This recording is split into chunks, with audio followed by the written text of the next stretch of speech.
3 officers dead, 3 wounded in Baton Rouge. A really tough day for Baton Rouge and for the country, really. Here to talk about how to keep our police safe is Sheriff David Clark of Milwaukee County, Wisconsin. He is going to be speaking at the Republican convention tomorrow night. Sheriff, thank you very much for that horrific day.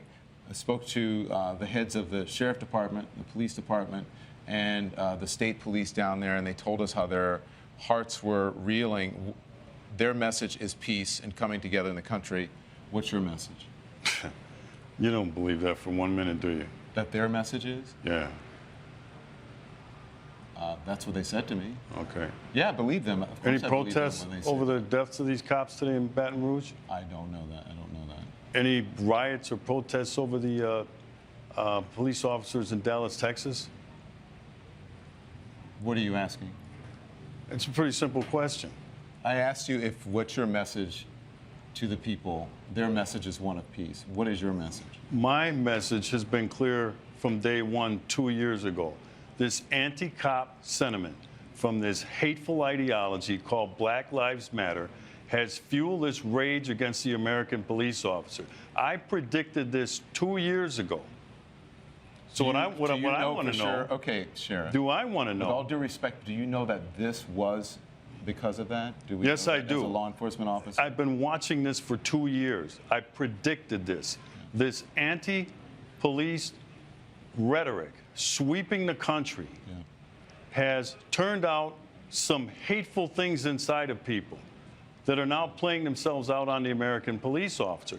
I want to know, with all of the black-on-black violence in the United States of America, by the way, when the tragedies happened in Louisiana and Minnesota, you know that 21 black people were murdered across the United States? Was there any reporting on that? There was a black officer who was killed today. But was there any reporting on that? Sheriff, please, let's just keep the volume down here.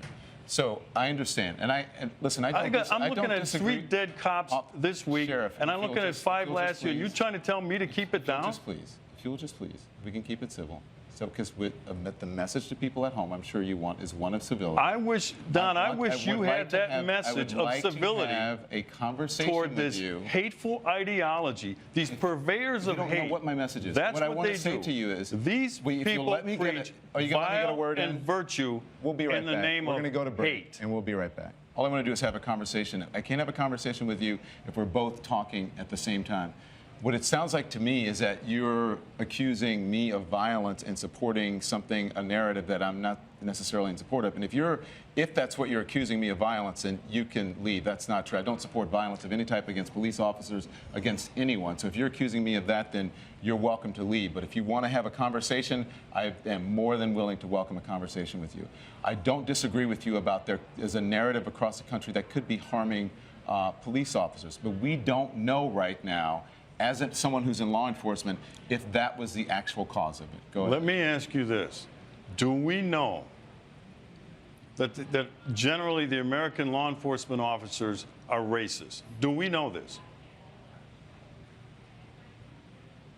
Go on. I ask a question.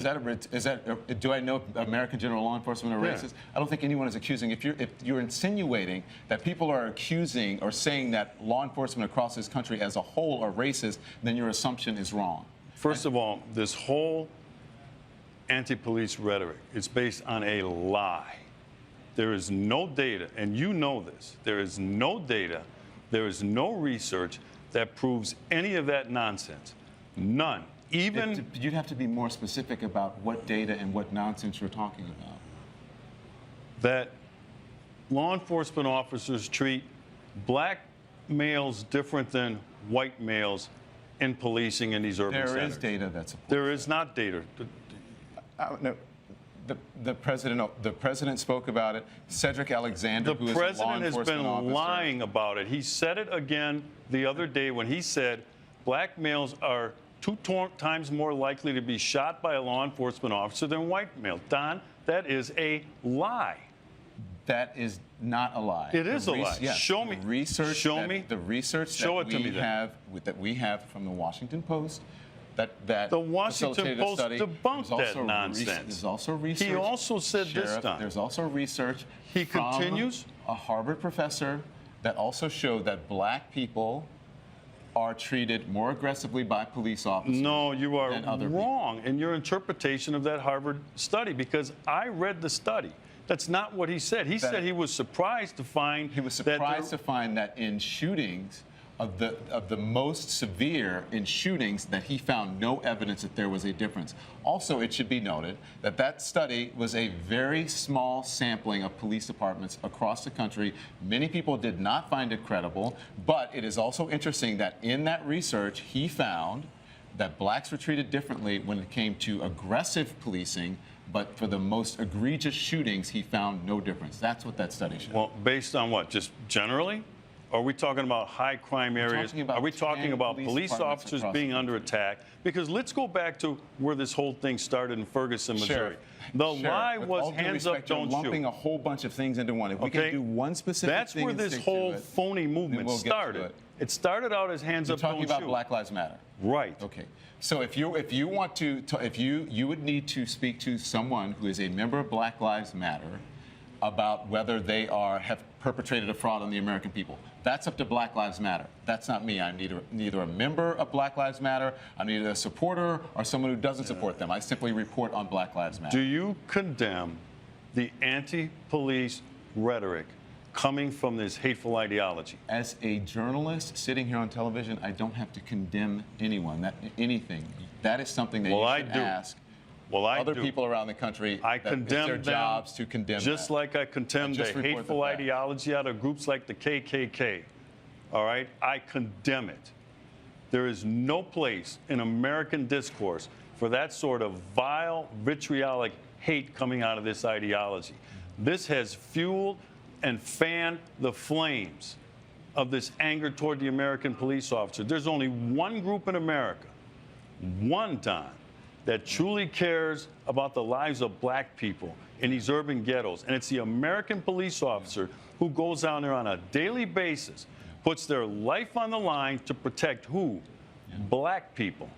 So when you say we just want to have a conversation, let's have a conversation about the black-on-black crime, which kills more black males, which is more of a threat to any black male in the United States than a law enforcement officer. Sheriff, yes, that's a different conversation.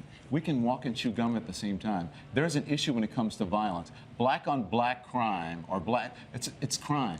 White people kill white people, tend to kill white people. Black people tend to kill black people. Not in the numbers. That's fine, but that's a different conversation. I don't care who white people are killing. That is a different conversation than police brutality, and we're not having that conversation right now. And again, I want to be very clear with you. I condemn all violence of any type, just for the record. Was the situation between Mike Brown and Darren Wilson, was that police brutality? But we're not talking about Mike Brown and Darren Wilson. I am. No, if you're asking me what the Justice Department showed, the Justice Department showed that it exonerated Officer Darren Wilson, and that the hands up, don't shoot narrative was a false narrative. That has been reported by CNN and by others. That was another phony report. What does that have to do with Baton Rouge, Louisiana? All right, because when you take in rates of involvement in violent crime, and crime in general, but violent crime, you're going to see that black males are overrepresented. Overrepresented in terms of being involved in violent crime. That's going to mean more arrests. That's going to mean more people going to prison. This stuff has already been debunked. Sheriff, that's a different conversation.